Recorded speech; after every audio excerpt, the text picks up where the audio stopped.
नमस्कार, मी नम्रता. आपलं स्वागत आहे SK एज्युकेशन या ऑनलाईन लर्निंग प्लॅटफॉर्मवर. मागील भागात आपण मराठी व्याकरणाचा अभ्यासक्रम पाहिला. यामध्ये पहिला घटक होता तो म्हणजेच वर्णमाला. म्हणून आज आपण वर्णमाला हा घटक अभ्यासणार आहोत. कोणता घटक अभ्यासणार आहोत? तर वर्णमाला किंवा वर्ण. वर्ण म्हणजे काय? वर्ण म्हणजे काय हे आपल्याला माहीत असेल किंवा जे नवीन असतील त्यांच्यासाठी ही व्याख्या मी सांगत आहे. आपण जेव्हा बोलतो किंवा तुम्ही जेव्हा बोलतात, मी जेव्हा बोलत आहे, बोलताना मूलध्वनी बाहेर निघतात, म्हणजे काही ध्वनी या बाहेर निघतात, त्यांनाच वर्ण असे म्हणतात. हे आपण सोप्या भाषेत पाहिले. परंतु व्याकरणदृष्ट्या त्याची व्याख्या खूप सोपी आहे, ती आपण पाहूया. आपल्या मुखातून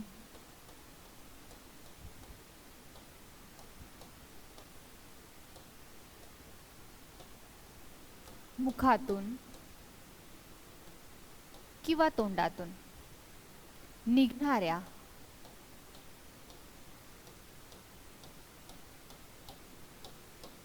मूलध्वनींनाच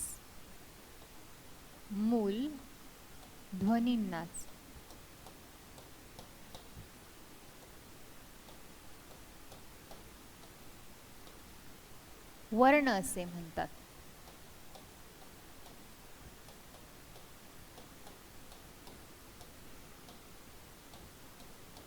ही व्याख्या सर्वांना माहीत असणं महत्त्वाचं आहे, कारण आपल्याला मराठी व्याकरणात जर प्रश्न येत असेल तेव्हा हा शब्द डॅश डॅश म्हणून दिलेला असेल.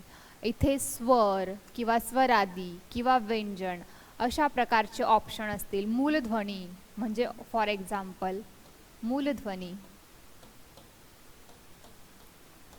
किंवा दुसरं ऑप्शन असेल स्वर, तिसरं ऑप्शन असेल स्वरादी, तिसरं ऑप्शन असेल, चौथा ऑप्शन असेल व्यंजन. तेव्हा आपल्याला माहीत पाहिजे तर आपल्या मुखातून निघणाऱ्या मूलध्वनींनाच, कशाला? तर मूलध्वनींनाच वर्ण असे म्हणतात. वर्णाची व्याख्या आपल्याला कळाली असेल. आपल्या मुखातून किंवा तोंडातून जे मूलध्वनी निघतात त्यांनाच वर्ण असे म्हणतात. आता आपण वर्णाचे प्रकार पाहूया. वर्णाचे मुख्य 3 प्रकार आहेत. पहिला प्रकार आहे तो म्हणजेच स्वर. दुसरा प्रकार आहे स्वरादी. तिसरा प्रकार आहे तो म्हणजेच व्यंजन.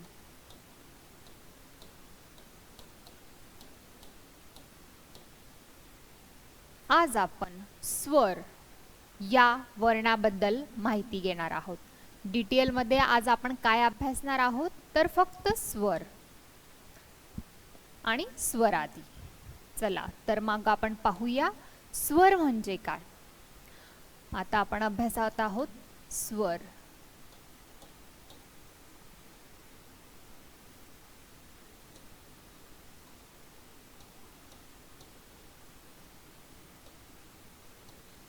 स्वर म्हणजे ज्या वर्णांचा उच्चार हा स्वतंत्रपणे होत असतो.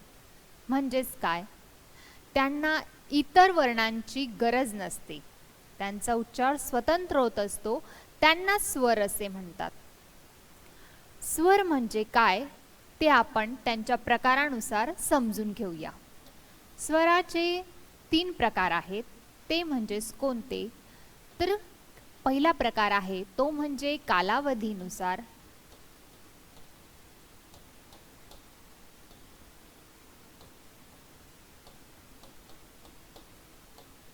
दुसरा प्रकार आहे तो उच्चार स्थानानुसार.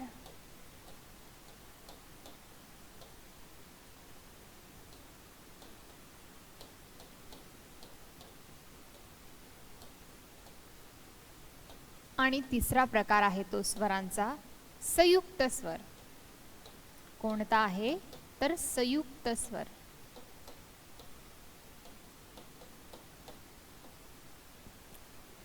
पहिला प्रकार कोणता आहे कालावधीनुसार.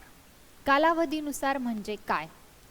स्वर हे कोणकोणते आहेत ते लहानपणापासूनच आपल्याला माहित आहे. अ, आ, ई, ई, उ, ऊ, ए, ऐ, ओ, औ, आहा हे स्वरादी आहेत. आणि आहा हे स्वरादी आहेत. आता नवीन स्वर देखील ॲड झालेले आहेत, ते म्हणजेच ॲ आणि ऑ. 2009 पासून हे नवीन स्वर इंग्रजी भाषेच्या संपर्कामुळे मराठी व्याकरणातील स्वरामध्ये ॲड झालेले आहेत. हे आपल्याला माहीत असणं महत्त्वाचं आहे. स्वरांचे प्रकार हे कोणकोणते आहेत तर कालावधीनुसार पडणारे त्यांचे प्रकार, उच्चार स्थानानुसार पडणारे त्यांचे प्रकार आणि संयुक्त स्वर. यावर आधारित आपल्याला प्रश्न येत असतात, म्हणून आपण अशा पद्धतीने हे समजून घेत आहोत.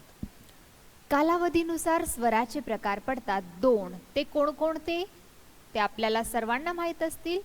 ऱ्हस्व स्वर आणि दुसरा प्रकार आहे तो म्हणजे दीर्घ स्वर. ऱ्हस्व म्हणजे काय? ऱ्हस्व स्वर म्हणजे काय? ज्या स्वरांचा उच्चार करण्यासाठी कमी कालावधी लागतो, ज्या स्वरांचा उच्चार करण्यासाठी कमी कालावधी लागतो किंवा ज्या स्वरांचा उच्चार हा आखूड होत असतो त्यांनाच ऱ्हस्व स्वर असे म्हणतात. ऱ्हस्व स्वर म्हणजे काय? ज्या स्वरांचा उच्चार हा आखूड होत असतो किंवा त्यांचा उच्चार करण्यासाठी कमी कालावधी लागत असतो त्यांनाच ऱ्हस्व स्वर असे म्हणतात. ते स्वर कोणकोणते तर ते आपल्याला माहीत असणं महत्त्वाचे आहे. ऱ्हस्व स्वर आहेत ते म्हणजेच अ, त्यानंतर आहे ई, नंतर उ, रू, लू. एकूण ऱ्हस्व स्वर किती असा प्रश्न आपल्याला परीक्षेत येतो, तेव्हा आपल्याला त्यांची संख्या माहीत असणं महत्त्वाचं आहे. 1, 2, 3, 4, 5. एकूण ऱ्हस्व स्वर किती तर 5. आणि ती कोणकोणती आहेत तर अ, ई, उ, रू, लू ही ऱ्हस्व स्वर आहेत. हे आपल्याला माहीत असणं महत्त्वाचं आहे. त्यानंतर कालावधीनुसार दुसरा प्रकार आहे तो म्हणजेच दीर्घ स्वर. दीर्घ स्वर म्हणजे काय? ज्या स्वरांचा उच्चार करण्यासाठी कालावधी अधिक लागत असतो किंवा ज्या स्वरांचा उच्चार हा लांबट होत असतो त्यांनाच आपण दीर्घ स्वर असे म्हणतात. ते दीर्घ स्वर कोणकोणती आहेत हे आपण आता पाहूया. पहिला दीर्घ स्वर आहे तो म्हणजे आ, नंतर ई, उ. आपल्याला समजलं असेल दीर्घ स्वर कोणकोणती आहेत तर आ, ई, उ हे कोणते स्वर आहेत तर दीर्घ स्वर आहे, कारण त्यांचा उच्चार करण्यासाठी अधिक कालावधी लागत आहे. फॉर एक्झाम्पल अ हा उच्चार करताना आपल्याला कमी कालावधी लागतो. आ हा जेव्हा आपण उच्चार करत आहोत, तुम्ही स्वतः उच्चार करून पाहू शकतात तर तुम्हाला लगेच कळेल.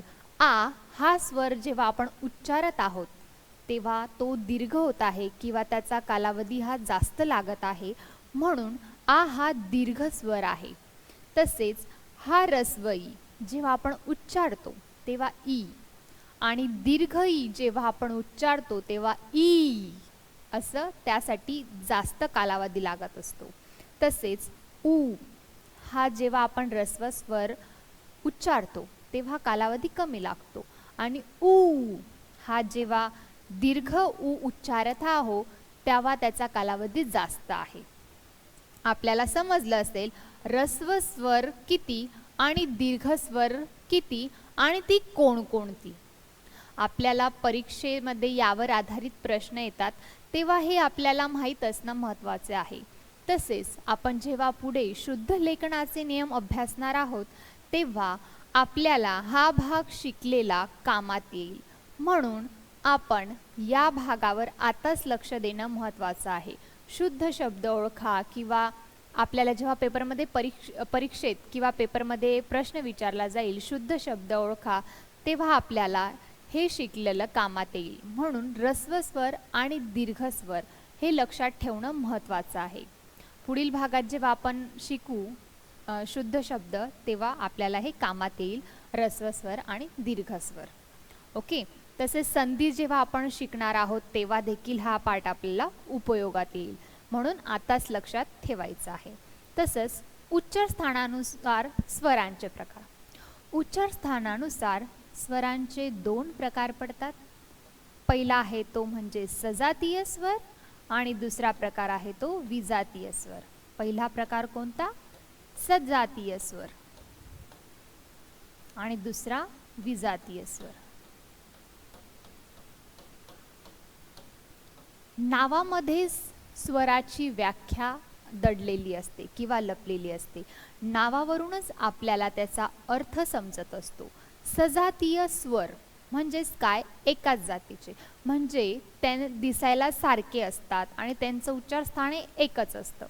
ज्या स्वरांचे उच्चार स्थान हे एकच असतं किंवा ज्या स्वरांचं उच्चार स्थान हे एकच असतं किंवा समान असतं त्यांनाच आपण काय म्हणतो? सजातीय स्वर. उदाहरणार्थ अ, आ ही कोणती स्वर आहेत?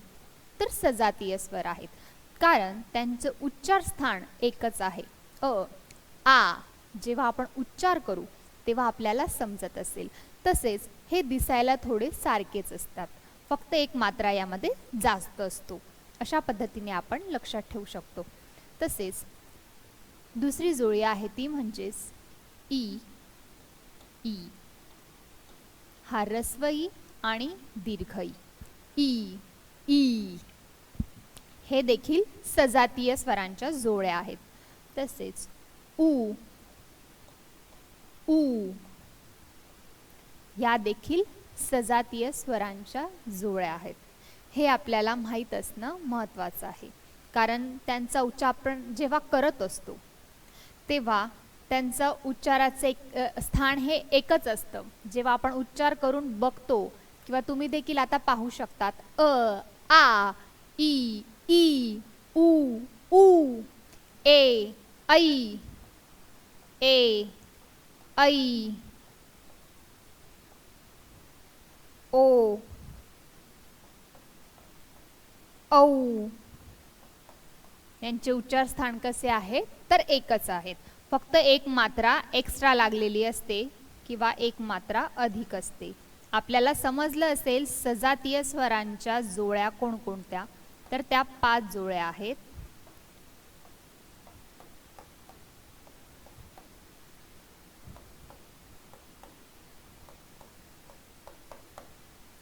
यानंतर विजातीय स्वर. विजातीय स्वर म्हणजे काय? ज्या स्वरांचे उच्चार स्थान हे भिन्न असतात किंवा वेगळे असतात त्यांनाच विजातीय स्वर असे म्हणतात. सजातीय स्वरांच्या अगदी ऑपोजिट विजातीय स्वर असतात. उदाहरणार्थ अ, ई हे कोणते स्वर झाले? तर विजातीय स्वर झाले. तसेच उ, ए हे कोणते स्वर झाले? तर विजातीय स्वर झाले, कारण यांचे उच्चार स्थान हे वेगवेगळी आहेत. म्हणून या कोणत्या जोड्या आहेत? तर विजातीय स्वरांच्या जोड्या आहेत. सजातीय स्वर म्हणजे काय आणि विजातीय स्वर म्हणजे काय हे आपल्याला समजलं असेल. आता आपण पाहूया संयुक्त स्वर. संयुक्त स्वर म्हणजेच काय? संयुक्त म्हणजेच काय? 2 स्वर, 2 किंवा 2पेक्षा अधिक स्वर जेव्हा एकत्र येतात त्यांनाच आपण संयुक्त स्वर म्हणतात. उदाहरणार्थ अ अधिक ई, ऱ्हस्व ई किंवा दीर्घ ई. अ अधिक ऱ्हस्व ई किंवा दीर्घ ई येते ह्या दोघांना मिळून संयुक्त स्वर तयार होतो तो कोणता, तर तो म्हणजेच ए. अ अधिक ई किंवा अ अधिक ई हे दोन स्वर एकत्र येऊन आपल्याला ए हा संयुक्त स्वर मिळतो. कोणता संयुक्त स्वर मिळतो, तर ए. तसेच आ अधिक ऱ्हस्व ई किंवा दीर्घ ई दोन स्वर एकत्र येऊन ऐ ऐ हा संयुक्त स्वर तयार होत असतो.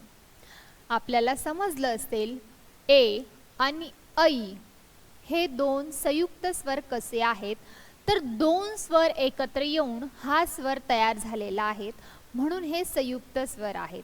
तसेच अ अधिक उ ऱ्हस्व उ किंवा दीर्घ उ मिळून काय स्वर तयार होतो, तर ओ.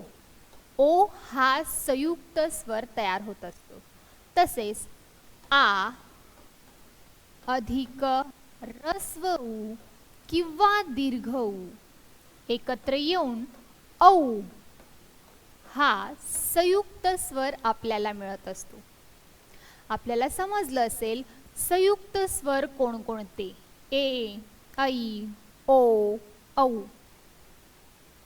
आपल्याला परीक्षेत किंवा पेपरमध्ये विचारले जातात संयुक्त स्वर कोणती, किंवा जोड्या लावांमध्ये अ अधिक ई, आ अधिक उ आणि साईडच्या कॉलममध्ये किंवा बाजूच्या कॉलममध्ये ए ऐ ओ औ अशा पद्धतीने लिहून दिलेले असतात. तेव्हा आपल्याला योग्य पद्धतीने त्याच्या जोड्या जुळवता यायला पाहिजे. किंवा संयुक्त स्वराची जोडी कोणती, किंवा संयुक्त स्वरांच्या जोड्या ओळखा असा प्रश्न देखील आपल्याला विचारला जाऊ शकतो. म्हणून आपल्याला संयुक्त स्वर कसे तयार होतात आणि ते कोणकोणती आहेत हे माहीत असणं महत्त्वाचं आहे. आपल्याला स्वर म्हणजे काय हे समजलं असेल. ज्या वर्णांचा उच्चार हा स्वतंत्रपणे होतो त्यांना इतर वर्णांची आवश्यकता नसते. उदाहरणार्थ आपण जेव्हा अ हा जेव्हा उच्चार करत आहोत तेव्हा आपल्याला क ख ग अशा कोणत्याही वर्णाची आवश्यकता भासत नाही आहे. म्हणून हे स्वर आहेत, हे स्वतंत्र काय आहे का आहेत, कारण त्यांचा उच्चार करण्यासाठी इतर वर्णांची आवश्यकता भासत नाही.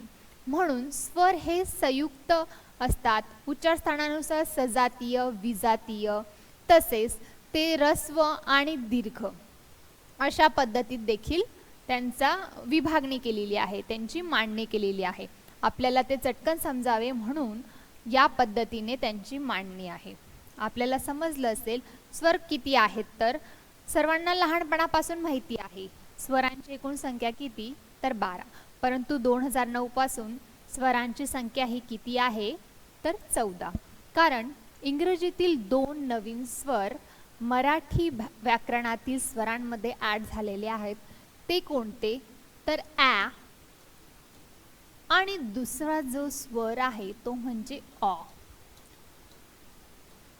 इंग्रजीच्या संपर्कामुळे मराठी भाषेत आलेले नवीन स्वर किती, तर ते 2.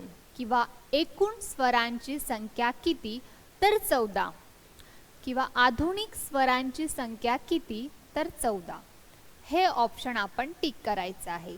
इंग्रजीच्या संपर्कामुळे आलेल्या स्वरांची संख्या किती, एकूण स्वरांची संख्या किती असा प्रश्न असेल तेव्हा 14 हे उत्तर आपलं बरोबर असेल. म्हणून आपल्याला हे माहिती पाहिजे. किंवा पारंपरिक स्वरांची संख्या असा देखील प्रश्न विचारला जाऊ शकतो. पारंपरिक स्वरांची संख्या किती होती, तर 12. आणि आधुनिक स्वरांची संख्या किती, तर 14. हे आपल्याला प्रॉपर माहीत असणं महत्त्वाचं आहे.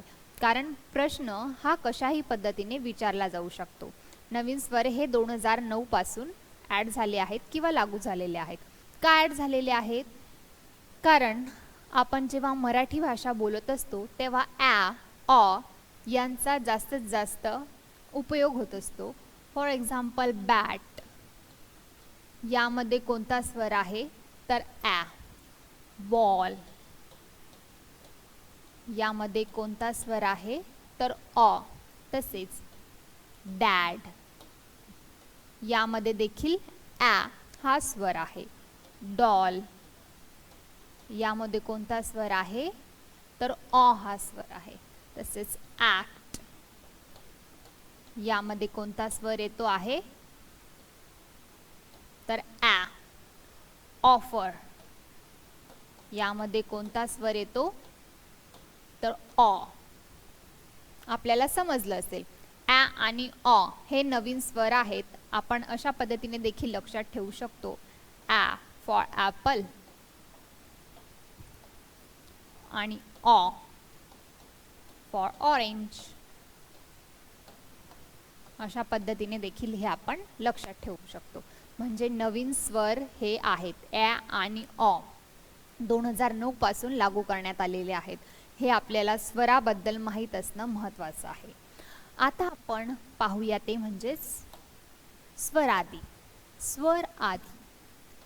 वर्णाचा दुसरा प्रकार कोणता आहे तर तो म्हणजे स्वरादी. स्वर आहे आधी म्हणजेच काय? अनुस्वार आणि विसर्ग. अनुस्वार आणि विसर्ग यांच्या अगोदर स्वर येत असतात म्हणून त्यांना स्वरादी असे म्हटले जातात.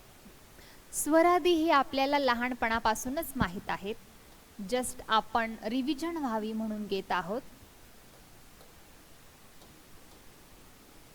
अनुस्वार आणि विसर्ग यांच्या पुढे अ हा स्वर आल्यास स्वरादी ॲ आणि ऑ. हा विसर्ग. विसर्गाच्या अगोदर काय आहे तर अ हा स्वर आहे. ओके. अनुस्वारच्या अगोदर कोणता स्वर आहे तर अ हा स्वर आहे. अनुस्वार किंवा विसर्ग यांच्या अगोदर स्वर येत असतात म्हणून त्यांना स्वरादी असे म्हणतात. हे आपल्याला माहीत असणं महत्त्वाचं आहे. जेव्हा आपल्याला शब्दाची फोड करायची असते, मराठी व्याकरणात आपण जेव्हा पुढे शिकणार आहोत तेव्हा हे आपल्याला माहीत असणं महत्त्वाचं आहे. सुरुवातीला अनुस्वार घ्यायचा की स्वर घ्यायचा तर स्वर. स्वर हा अगोदर लिहायचा असतो, नंतर आपण अनुस्वार किंवा विसर्ग घेत असतो. शब्दाची फोड दिलेली असते तेव्हा आपल्याला हे उपयोगात येतं म्हणून हे लक्षात ठेवणं महत्त्वाचं आहे. आज आपण काय पाहिलं तर स्वर. स्वर म्हणजे काय, स्वराचे प्रकार अभ्यासले, तसेच स्वरादी म्हणजे काय हे पाहिले. पुढील भागात आपण व्यंजन म्हणजे काय आणि व्यंजनांचे प्रकार अभ्यासणार आहोत. तोपर्यंत काळजी घ्या. धन्यवाद.